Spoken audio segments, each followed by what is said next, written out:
ప్రభుత్వ కళాశాలలకే రక్షణ లేకుండా పోయిందని ప్రజా సంఘ నాయకులు కృష్ణ కరీముల్లా అన్నారు.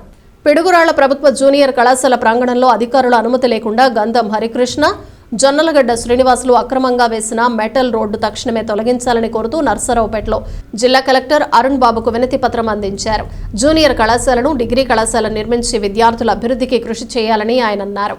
పల్నాడు జిల్లా కలెక్టర్ గారి దగ్గరికి ప్రజా సంఘాలుగా పిడుగురాళ్లలో జూనియర్ కాలేజీ సంబంధించిన స్థలాన్ని కబ్జా చేయటం ఎలా ఉందంటే రాష్ట్ర పరిస్థితి సీఎం గారు పవన్ కళ్యాణ్ గారు ఒకటే చెప్తున్నారు. ప్రభుత్వ స్థలాలు ఏదైనా కబ్జా చేస్తే పీడీ యాక్ట్ పెడతా ఉంటున్నారు, అనేక చట్టాలు చేస్తున్నారు.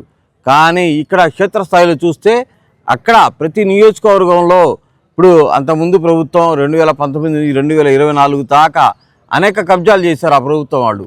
ఇప్పుడు ఈ ప్రభుత్వం వచ్చిన తర్వాత ఈ 6 నెలల్లో కొంతమంది దళారులు రెండు పార్టీలకు సంబంధించిన వాళ్ళు కలిసి ఈరోజు పిడుగురాళ్లలో ఒక ప్రభుత్వ జూనియర్ కళాశాల అది ఎంతోమంది పిల్లలకి జీవితాలు చూపించింది చదువు ద్వారాగా.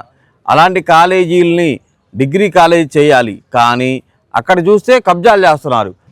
పిడుగురాళ్ల ప్రభుత్వ జూనియర్ కళాశాల 9 ఎకరాల 54 సెంట్లు మొత్తం భూమి.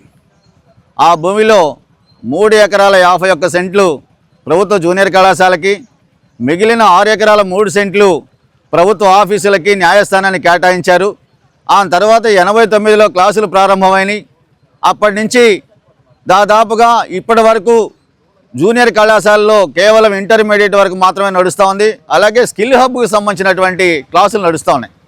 ఈ కళాశాల భూముల మీద కన్నేసినటువంటి గంధం హరికృష్ణ, జొన్నలగడ్డ శ్రీనివాసరావులు తమ భూముల్లోకి వెళ్ళటం కోసం, తమ భూముల్లో రియల్ ఎస్టేట్ వ్యాపారం చేసుకోవడం కోసం హైవే పడిన తర్వాత ఇటువైపు ప్రధాన రోడ్డు, మరోవైపు అద్దంకి నార్కెట్పల్లి హైవే పడిన తర్వాత వాళ్ళ భూములకి రియల్ ఎస్టేట్ వ్యాపారం చేసుకొని కోట్లు గడించడం కోసం ఇవాళ తెలుగుదేశం పార్టీ అధికారంలోకి వచ్చిన తర్వాత కాలేజ్ క్యాంపస్లోంచి రోడ్డు వేసుకోవడం జరిగింది. అక్రమంగా 17 సెంట్లు ఆక్రమించి రోడ్డు వేసుకున్నారు.